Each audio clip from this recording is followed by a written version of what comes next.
All right, ladies and gentlemen, I'll get started. My name is Rich Free. I'm the president of the Community Basketball League this season.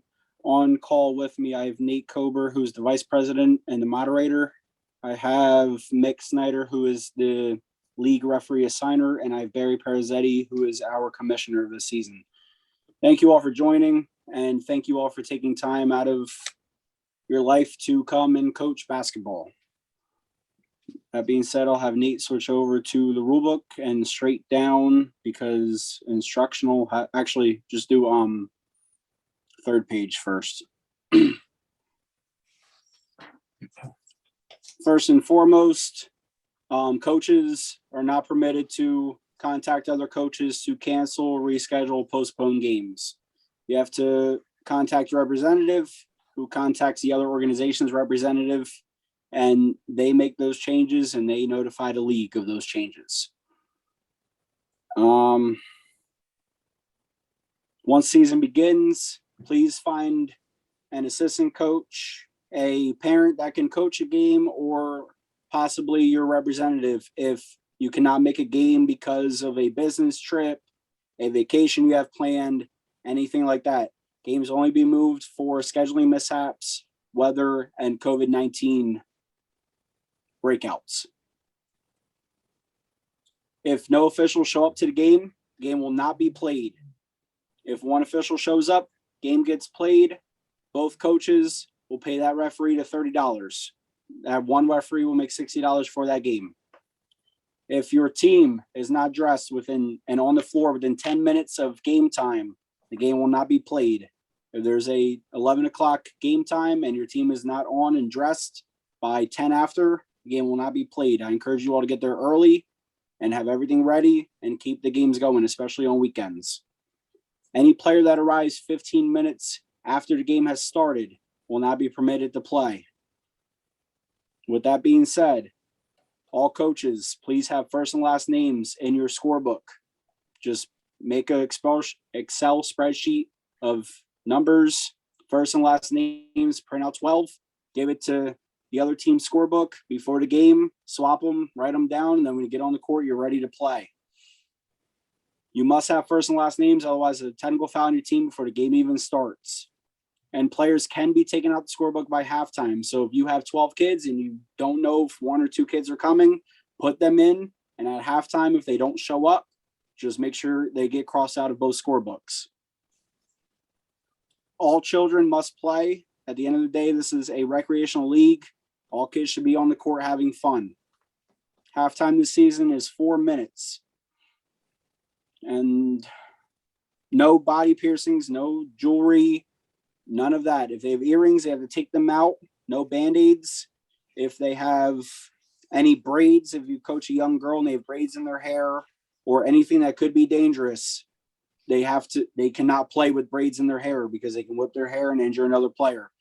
If the referees, like Mick said to younger coaches, if any referee deems that your player's hair or anything on their body, if they're wearing a cast and there's anything hard, anything that is deemed unsafe, it is in their discretion to not allow that player to play. So make sure they have all jewelry off, no Band-Aids over the earrings. And each team may have no more than 3 coaches during the game. On the bench, only one can stand. Nate, next page. And coaches, before we go, that will be enforced. We even had that at our PLAA meeting. The ultimate say as to whether or not a child plays is up to the referee. So if he deems it unsafe, that child does not play. So I urge you to please caution on the side of security and safety. At the last minute, especially if, the young girl or boy or their family's there and they're ready to play, and all of a sudden the referee says, no, he or she is out. They have the power to do that. So please err on the side of caution. Thank you, Mick. New for this year, a player may play in any non-scholastic basketball league along with the CBL. So they play in the CBL, Lehigh Valley League, Dean Ryman's Winter League at Forks if they have any divisions this year. They cannot play in the CBL and play middle school or high school basketball, however. That is a scholastic basketball league. Coaches and your players, parents, fans, everybody. Remember, this is a recreational league for fun. At the end of the day, you want the kids to have fun. Anybody that is insinuating, promoting, or doing any physical violence will be expelled from the league. Please just promote the fun at the end of the day.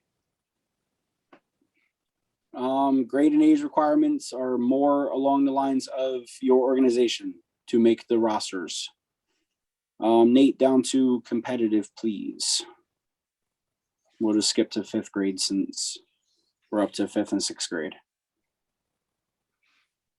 5th and 6th grade, we'll be using 28.5-inch basketballs. 7th and up, we'll use regulation 29.5-inch basketballs.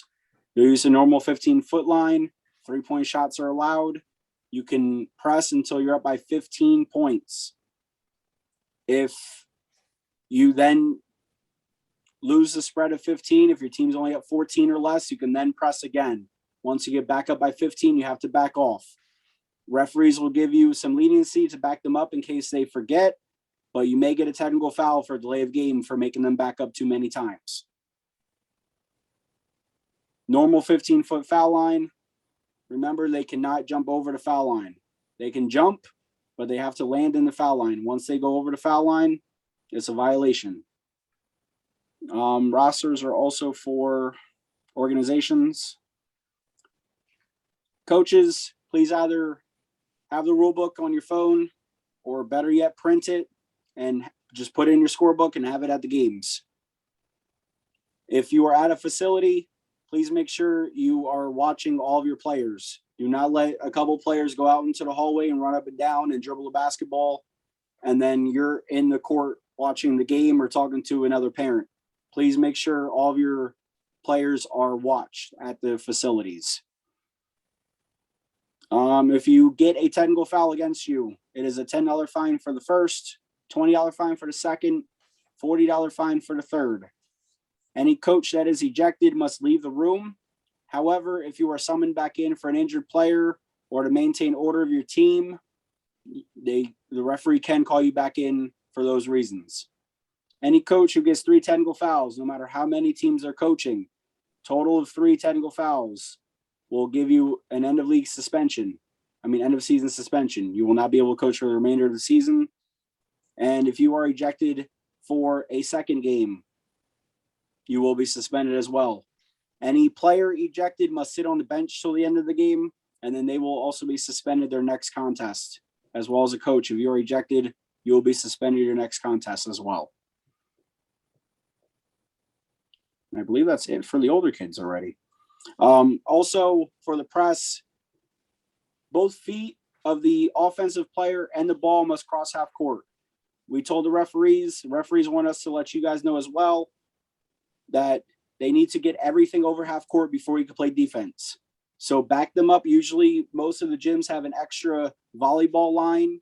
Back them up to there. Let the offense come completely across half court, the offensive player with the ball, and then come up and play defense if you are up by 15 points or more.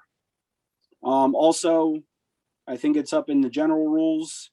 If a team is up by 25 points, we're going to change from the second half. If a team is up by 25 points or more at any point throughout the game, the clock will run for the duration of the game. Okay, we changed it already. Once the team is up by 25 points, the clock runs except for timeouts and injuries. And even if the differential falls below 25, clock runs for the remainder of the game, except in the playoffs. Clock stops for all whistles, last 2 minutes of each half, and last 2 minutes of overtime. When a timeout is called while free throws are being shot, clock will not start again until the ball is back in play. And you get 4 30-second timeouts a game. 1 additional timeout for overtime, and overtime periods are 3 minutes long.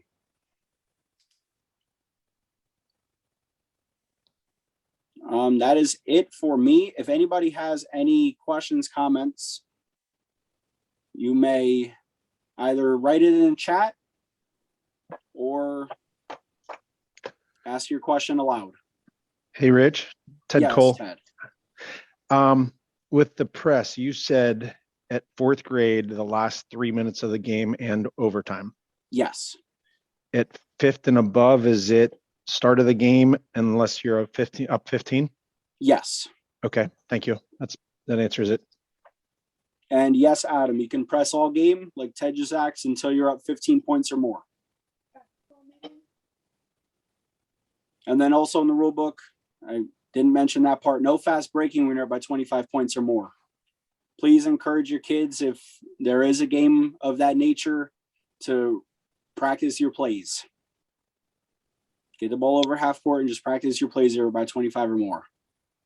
Just try not to run up the score. These kids want to have fun at the end of the day. Hey, Chris, Aaron Wingap. Yep. On the foul shot, is it on release or is it Release on for your players that are on the paint lines. Okay, For that's what I thought. shooter and everybody behind the 3-point line, they have to wait till it hits the rim. Gotcha. That's what I thought. Okay, thank you. You're welcome.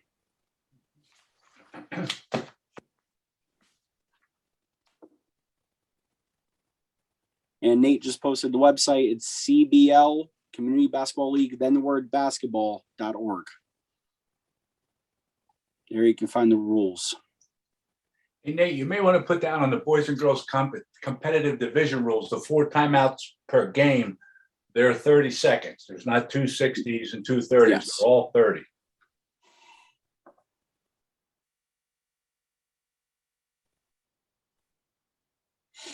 And these rules are the same for competitive and developmental, if I did not mention that.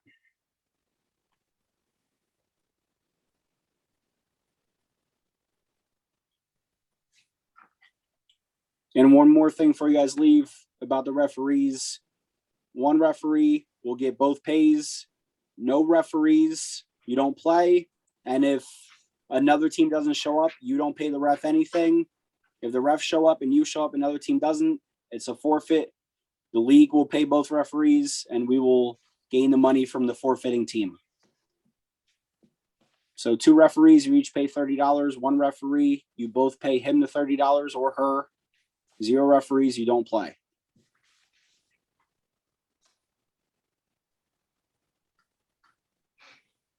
You too, Ted. And then Ted heard that part. I think we actually skipped it in general rules. Nate, go back up. I just remembered. You have to have everybody on the court 10 minutes. And if you have less than 5 to start, we have to add that before play of game. Indication. So Nate's working on schedule very diligently. We will either start this weekend or next weekend. You will know by tomorrow if you will play this weekend. If not, definitely next weekend. Nate will have to add if there's less. Game must start with 5 players.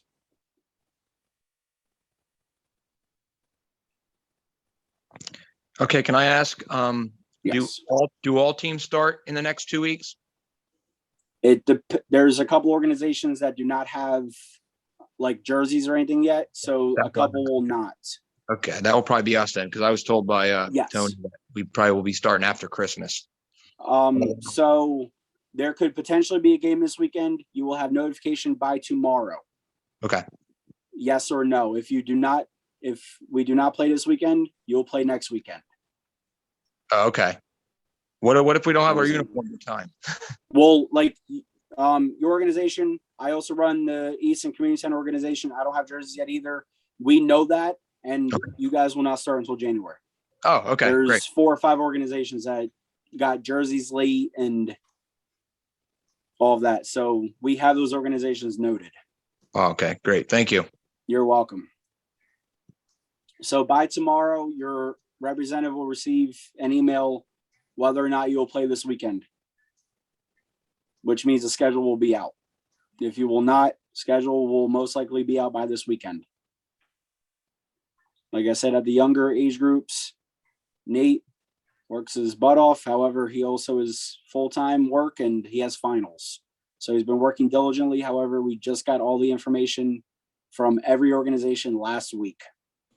A lot of people were late because Phillipsburg had to Fold,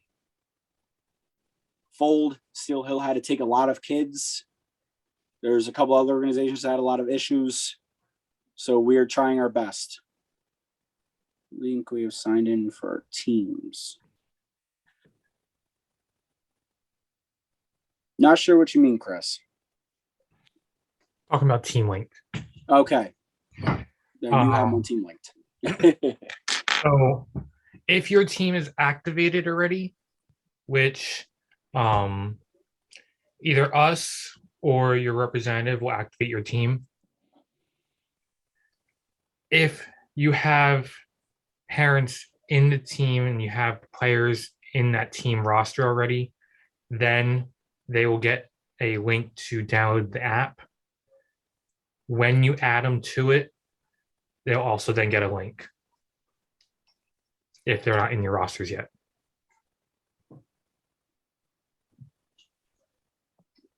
Quick question. You mentioned the schedule coming out. Will that only go to directors for a little bit of time and then be publicly available after that? Or will it be on the website right when the directors get it? It will be live on the website as soon as everyone gets it, as soon as I hit publish on it. So Great, thanks.